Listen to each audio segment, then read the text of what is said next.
Chapter number 11 work energy and power exercise solution.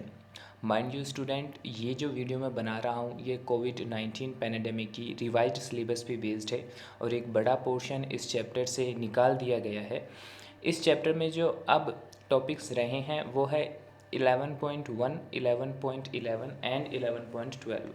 तो इन 3 topic से जो क्वेश्चंस हमारे एक्सरसाइज में हैं उन्हीं को हम ऑप्ट करेंगे। रिमेनिंग जो क्वेश्चंस हैं जो रिमोट पोर्शन से पूछे गए हैं उन्हें हम स्किप करते हुए चलेंगे। तो स्टार्ट करते हैं। फर्स्ट क्वेश्चन से यूनिट ऑफ वर्क पूछा है। वर्क की यूनिट क्या होती है? तो वर्क का फॉर्मूला हमें पता है। वर्क होता है फोर्स इनटू डिस्प्लेसमेंट। फोर्स की यूनिट होती है न्यूटन और डिस्प्लेसमेंट की जो यूनिट है वो होती है मीटर, और न्यूटन मीटर मिल करके बनता है जूल। ठीक है, सेकेंड क्वेश्चन पर चलते हैं। सेकेंड क्वेश्चन है if the angle between the force F and displacement S is theta then the work done will be given by. पूछा गया है आपसे कि फोर्स जो है वो और डिस्प्लेसमेंट के बीच में अगर थीटा डिग्री का एंगल बनता है तो वर्क डन क्या होगा ऐसी कंडीशन में। तो ये भी हमने क्लास में पढ़ रखा है स्टूडेंट कि जब फोर्स जो है डिस्प्लेसमेंट की डायरेक्शन में नहीं होता है उस कंडीशन में हम फोर्स के कंपोनेंट्स निकालते हैं। ठीक है, कंपोनेंट्स निकालना किस तरीके से निकाले जाते हैं ये पूरा मैंने क्लास में आपको बताया है। तो फोर्स के कंपोनेंट जब हम निकालेंगे तो फोर्स का कंपोनेंट निकलेगा F cos theta in the direction of displacement. जिस तरफ डिस्प्लेसमेंट हो रहा है उसी डायरेक्शन के अंदर जो कंपोनेंट फोर्स का निकलेगा वो होगा एफ कोस थीटा। अब सिंपली आपको करना क्या है, वर्क का जो फॉर्मूला होता है फोर्स इनटू डिस्प्लेसमेंट, उसमें फोर्स की जगह फोर्स का कंपोनेंट रख देना है। तो फोर्स के कंपोनेंट जब हम रखेंगे तो हमारा फॉर्मूला बन जाएगा एफ एस कोस थीटा। ठीक है, एफ कोस थीटा क्या हो गया, फोर्स की जगह आ गया, और एस जो है वो डिस्प्लेसमेंट को डिनोट कर रहा है, तो हमारा आंसर हो जाएगा C F S cos theta. Next question पे मूव करते हैं। नेक्स्ट क्वेश्चन जो है if an object of mass M is moving with V velocity then its kinetic energy will be given as. ये जो क्वेश्चन है सेम रिमूव पोर्शन से पूछा गया है इसलिए हम इसको स्किप करेंगे, और जितने भी आगे क्वेश्चंस हैं जो रिमूव पोर्शन से अगर आए हैं तो उन्हें मैंने इस एक क्रॉस लाइन से शो किया हुआ है। ठीक है, तो इन्हें हम स्किप करते हुए चलेंगे। नेक्स्ट क्वेश्चन भी स्किप करते हैं। क्वेश्चन नंबर 5 है unit of power is. Power की यूनिट पूछी है तो पावर जो है वो हमने क्या पढ़ रखा है, पावर क्या होती है, work rate of work done. Work done की रेट यानी कि वर्क डन अपॉन टाइम। ठीक है, वर्क डन अपॉन टाइम क्या होता है, वॉट, क्योंकि वर्क डन की यूनिट हमने पढ़ी जूल। टाइम की स्टैंडर्ड यूनिट होती है सेकेंड, जूल अपॉन सेकेंड जो है वो बनाता है वॉट। तो आंसर हो जाएगा बी, वॉट।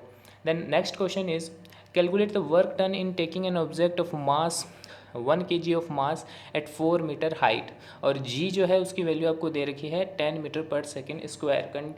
केस में बताया क्या है आपको, आपके पास मास है 1 kg का और एक हाइट तक वो डिस्प्लेस कर रहा है, उस हाइट या फिर उसको डिस्प्लेसमेंट क्या हो रहा है 4 मीटर का उसमें डिस्प्लेसमेंट हो रहा है, और एक्सेलरेशन ड्यू टू ग्रेविटी की वैल्यू आपको गिवन है 10 मीटर पर सेकेंड स्क्वायर। तो एक न्यूमेरिकल टाइप क्वेश्चन है, और क्लास में मैंने आपको बताया कि जब भी आप कोई न्यूमेरिकल फेस करते हो तो सबसे पहला काम आपका होना चाहिए कि आप जो भी गिवन डाटा है उसे लिख लो। तो इस तरीके से आप इसका आंसर ऑप्ट करेंगे।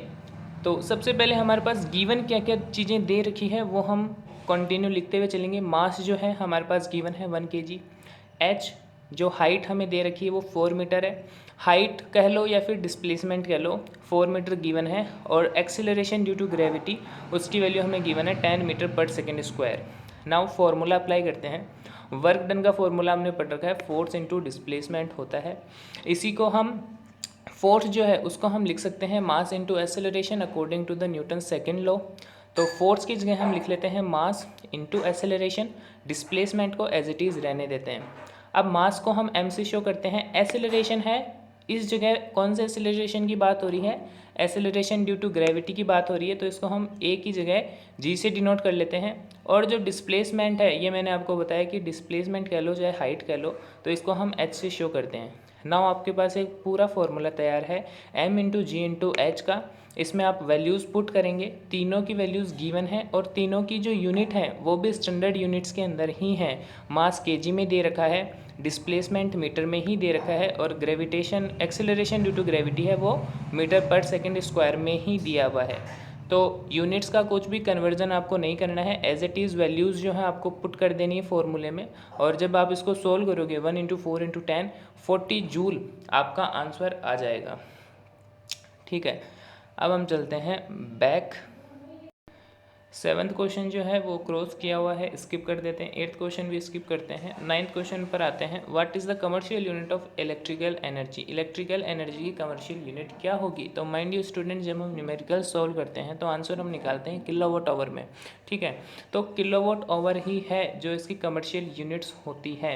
और इसके अंदर आप ये भी देखोगे, जब आपका इलेक्ट्रिसिटी का बिल घर में आता है तो उसके अंदर आपको किलोवाट आवर कहीं नहीं लिखे हुए मिलेंगे, आपको सीधा लिखा हुआ मिलेगा यूनिट्स। आपने इतनी यूनिट्स का कंजप्शन किया है, तो वो जो यूनिट्स हैं, वर्ड यूनिट है, वही होता है किलोवाट आवर। और आपको यूँ भी कह सकते हैं कि 1 kilowatt hour is equal to 1 unit. Okay, अंदर ये इतने ही क्वेश्चन थे। 10th क्वेश्चन आपका स्किप हो जाता है। अब हम चलते हैं very short answer type questions पर। फर्स्ट क्वेश्चन आता है define work and right it's energy. Work जो है उसकी डेफिनेशन आपको देनी है और उसकी यूनिट आपको बतानी है। तो वर्क हमने पढ़ा है, वर्क क्या होता है? If force is applied on a body and displacement take place then we said that work is done. अगर आप किसी ऑब्जेक्ट पे, किसी बॉडी पे फोर्स अगर लगा रहे हो और उस फोर्स के कारण, due to that force the body is move और डिस्प्लेस फ्रॉम इट्स पोजीशन, अगर उस फोर्स के कारण वो बॉडी डिस्प्लेस कर जाती है अपने स्थान से, अगर दूसरे किसी स्थान पर चली जाती है, तो तब हम कहेंगे कि वर्क जो है वो हुआ है। तो ये आपकी एक डेफिनेशन हो गई कि if force is applied on a body and displacement take place then we said that work is done। अगर आप फोर्स लगा रहे हो और डिस्प्लेसमेंट नहीं हो रहा है, तब उस कंडीशन में हम नहीं कहेंगे कि वर्क हुआ है। इसके बाद वर्क की यूनिट बतानी थी आपको, तो वर्क की यूनिट हमने पढ़ रखी। वर्क जो होता है वो जूल, और इसको हम न्यूटन मीटर के नाम से भी जानते हैं, क्योंकि वर्क जो है उसका फॉर्मूला होता है फोर्स इनटू डिस्प्लेसमेंट। फोर्स की यूनिट हो गई न्यूटन, डिस्प्लेसमेंट की यूनिट हो गई मीटर, तो यहाँ से तो निकल के आती है न्यूटन मीटर। इसको कैपिटल एन स्मॉल एम से डिनोट करते हैं, और इसी न्यूटन मीटर को एक और नाम से जानते हैं जिसे हम बोल देते हैं जूल, और इस सिंबल से वो डिनोट किया जाता है। ठीक है,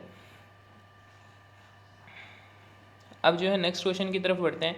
नेक्स्ट क्वेश्चन हमारा है what is energy, write the unit of energy. Energy क्या है और इसकी यूनिट क्या होगी? तो energy is the ability to perform work. Mind you student, ये जो क्वेश्चन है ये भी स्किप करके ही देना चाहिए था मुझे, क्योंकि एनर्जी का टॉपिक हमारे सिलेबस से हट चुका है, बट मुझे लगा कि आपको पता होना चाहिए कि एनर्जी क्या होती है। तो energy is the ability to perform work. Work को परफॉर्म करने की एबिलिटी को एनर्जी कहा जाता है। इसकी यूनिट जो होती है सेम जूल ही होती है। थर्ड क्वेश्चन है what do you understand by kinetic energy, ये मैंने स्किप किया है। Then fourth question what is potential energy, skip कर दिया। Write the law of conservation of energy. Law of conservation of energy तो आपको पता ही होगा, छोटी क्लासों से आप पढ़ते आ रहे हैं। Energy is neither be created nor be destroy but can transfer one form to another form. ठीक है, यही होता है कंजर्वेशन ऑफ एनर्जी। बट ये जो क्वेश्चन है एनर्जी टॉपिक से पूछा गया था, जो कि हमारे सिलेबस में है नहीं, इसलिए मैंने इसे क्रॉस आउट कर दिया। 6th क्वेश्चन भी क्रॉस आउट किया गया है। पूछा गया था आपसे what are the common forms in which dissipation of energy take place. Energy dissipate कर जाती है, उन कौन कौन से वो कंडीशंस है, कॉमन फॉर्म्स हैं, उनके बारे में आपको इस क्वेश्चन के अंदर बताना था। 7th क्वेश्चन है can you make a 100% efficient system. पूछ रहा है आपसे कि आप क्या एक 100% एफिशिएंट सिस्टम बना सकते हैं क्या? तो 100% एफिशिएंट कोई भी चीज़ नहीं है, कोई भी मशीन हम बनाते हैं वो 100% एफिशिएंट तो बिल्कुल भी नहीं होती है। तो आंसर आ जाएगा नो। ये भी क्वेश्चन आपके रिमोट पोर्शन से ही पूछा गया था, इसलिए मैंने क्रॉस किया। देन 8th क्वेश्चन पे आते हैं what do you mean by electrical energy. Electrical energy से आप क्या समझते हैं? तो अब एक क्वेश्चन, एक चीज़ आपको ध्यान में देनी है कि इलेक्ट्रिकल एनर्जी जो है वो दो तरीके की आपको दे रखी है। एक तो जो एनर्जी पे डिपेंड करती है, जो पोर्शन से हट चुका है उस पर। एक जो है वो इलेक्ट्रिक पावर के साथ जुड़ के जो इलेक्ट्रिकल एनर्जी आती है। तो ये जो मैंने डेफिनेशन आपको नीचे गिवन की है, ये है electrical energy is the product of electric power and time. Electric power और टाइम का मल्टीप्लिकेशन जब होगा तो उसे हम बोलेंगे इलेक्ट्रिकल एनर्जी, और ये मैंने रिलेट कर दिया है इलेक्ट्रिक पावर वाले टॉपिक से। ठीक है, तो इलेक्ट्रिकल एनर्जी इस केस में क्या हो जाएगी, वाट इनटू सेकेंड, और जब हम इसकी यूनिट निकालेंगे तो वो निकलेगी जूल के अंदर। Okay, then next question is write the name of any 3 type of electricity plants. Electricity plants जहाँ से प्रोड्यूस होती हैं उन प्लांट्स के आपको नाम लिखने हैं। तो ये हो जाएंगे coal power plant, nuclear power plant, hydro electric power plant, और इसके अलावा भी मैंने कुछ आपको क्लास के अंदर बताए थे जिसके अंदर आपके हो जाते हैं wind power plant, solar power plant. तो ऐसे कई सारे जो पावर प्लांट्स हैं वो हमारे सिलेबस में दिए हुए हैं, उनके बारे में आप लिख सकते हैं।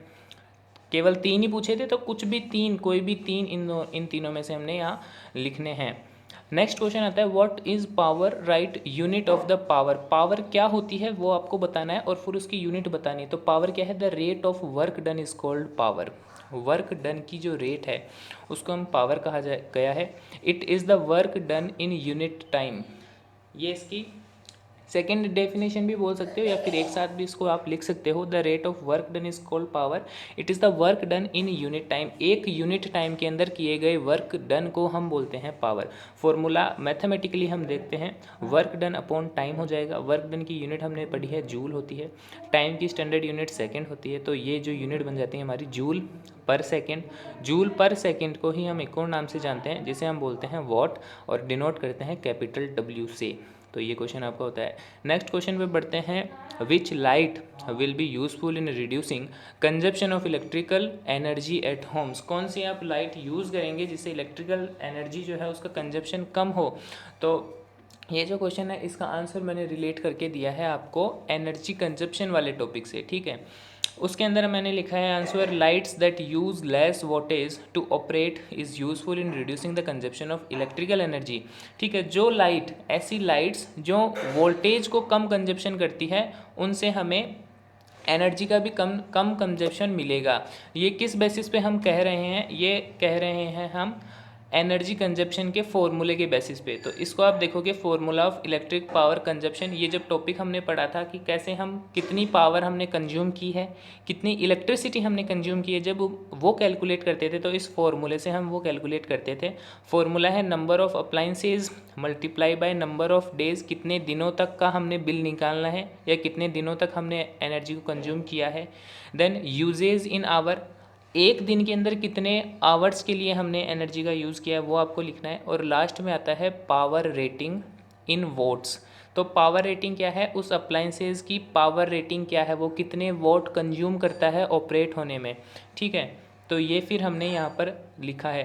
तो इस फॉर्मूले को आप देखोगे तो ये पावर रेटिंग का जो एक ऐसा फैक्टर है जो डिपेंड करता है आपकी इलेक्ट्रिसिटी कंजप्शन पे, ठीक है। पावर रेटिंग की अगर वैल्यू ज़्यादा है, वोल्टेज अगर आप ज़्यादा कंज्यूम कर रहे हो तो आपकी इलेक्ट्रिसिटी भी ज़्यादा कंज्यूम होगी। तो हमें ऐसे अप्लाइंसेस को यूज़ करना है जिनकी पावर रेटिंग कम हो। अब आपको मैं एग्जांपल्स देता हूँ, उसके आपको सही समझ में आएगा। देखो, अगर हम कन्वेंशनल बल्ब का कंपैरिजन करते हैं CFL और LED से, तो जाहिर सी बात है जो कन्वेंशनल बल्ब आते थे वो ज़्यादा वोल्टेज कंज्यूम करते थे as compare to CFL and LED। LED और CFL जो है वो कम कंजप्शन करते हैं वोल्टेज का। तो अगर हम बल्ब की जगह हम प्रायोरिटी देते हैं CFL और LED को, तब हमारी इलेक्ट्रिसिटी कंजप्शन है वो कम होगी, ठीक है। तो ये पूछा गया था आपसे, which light will be useful in reducing consumption of electrical energy at Holmes. कैसी लाइट्स आप यूज़ करोगे जिससे आपकी इलेक्ट्रिसिटी कंजप्शन कम हो। तो हमने आंसर लिख दिया, light that use less voltage to operate is useful in reducing the consumption. ऐसी लाइट्स जो वोल्टेज कंजप्शन कम करती है उन लाइट्स का हम यूज़ करेंगे। एग्जाम्पल दे दिया CFL और LED।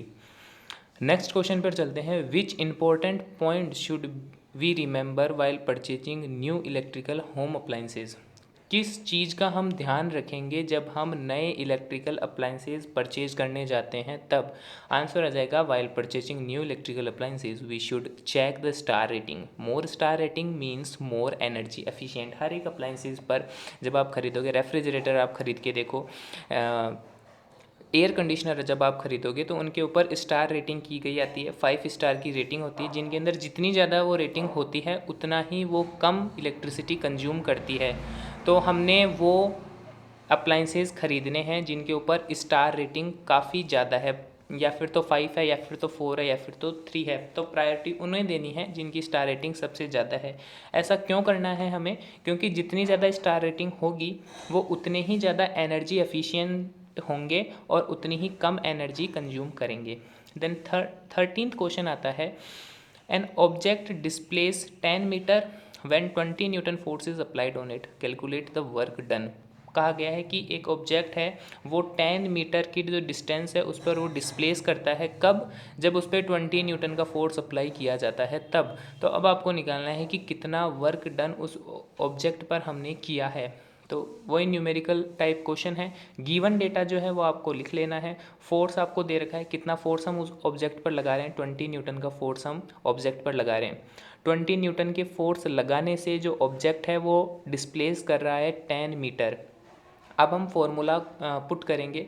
वर्क का फॉर्मूला होता है फोर्स इनटू डिस्प्लेसमेंट, ये स्टैंडर्ड फॉर्मूला है, अब तक तो याद भी हो गया होगा। वर्क का फॉर्मूला होता है फोर्स इनटू डिस्प्लेसमेंट।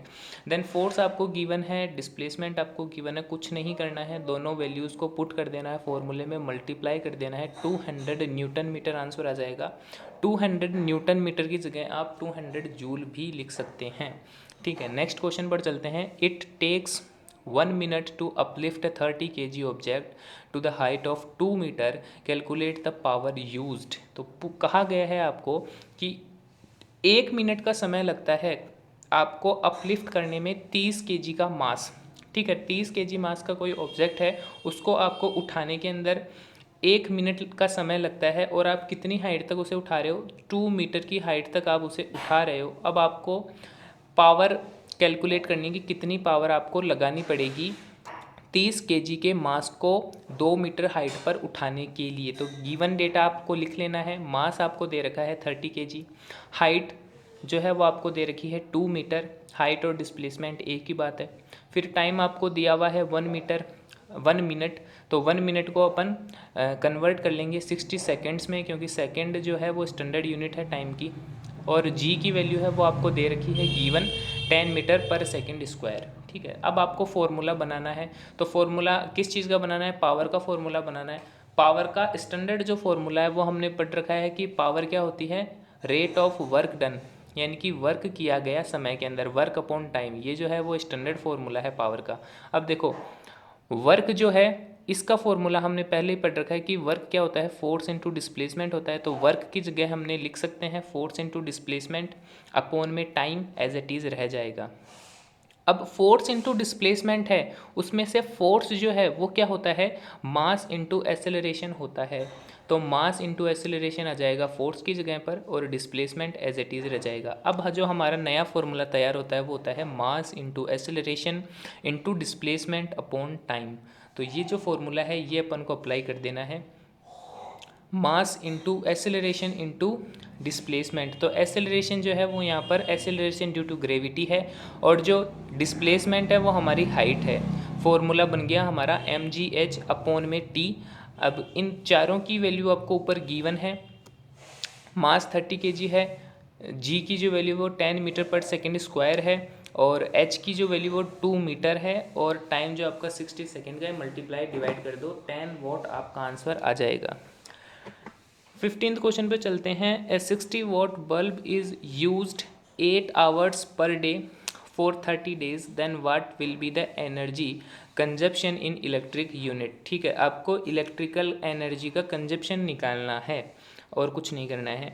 और कंडीशन आपको ये क्वेश्चन के अंदर दे रखी है। तो जब हम इलेक्ट्रिकल कंजप्शन निकालते हैं तो ये वाला फॉर्मूला जो है आपको बताया गया है कि इस फॉर्मूले से आप इलेक्ट्रिकल का कंजप्शन निकालेंगे। वापस से रिपीट कर देता हूँ। नंबर ऑफ़ अप्लाइंसेस, कितने अप्लाइंसेस आपके लगे हुए हैं घर में, उनकी गिनती यहाँ पर आती है। फिर मल्टीप्लाई में है नंबर ऑफ़ डेज़, यानी कि कितने दिनों तक आप उनको यूज़ में ले रहे हो, वो कितने डेज़ आप उनका कंज्यूम कर रहे हो, वो दिन यहाँ आएंगे। फिर मल्टीप्लाई में है यूजेज इन आवर्स। तो इसमें आपको लिखना है कि एक दिन के अंदर आपके जो अप्लाइंसेज है वो कितनी देर तक चल रहे हैं, वो लिखना है। और लास्ट में आ जाता है पावर रेटिंग, और वो दे रखा है इन वोट्स के अंदर की उस पर्टिकुलर अप्लाइंसेस की कितनी पावर रेटिंग है, वो आपको यहाँ लिखनी है। इन सब का मल्टीप्लिकेशन करके 1000 से जब आप डिवाइड कर दोगे तब आपका आंसर आ जाएगा किलोवाट आवर में। ठीक है। तो देखो हमारे पास गिवन डेटा क्या क्या है वो हम लिखते हैं। नंबर ऑफ अप्लाइंसेस दे रखा है 1 है।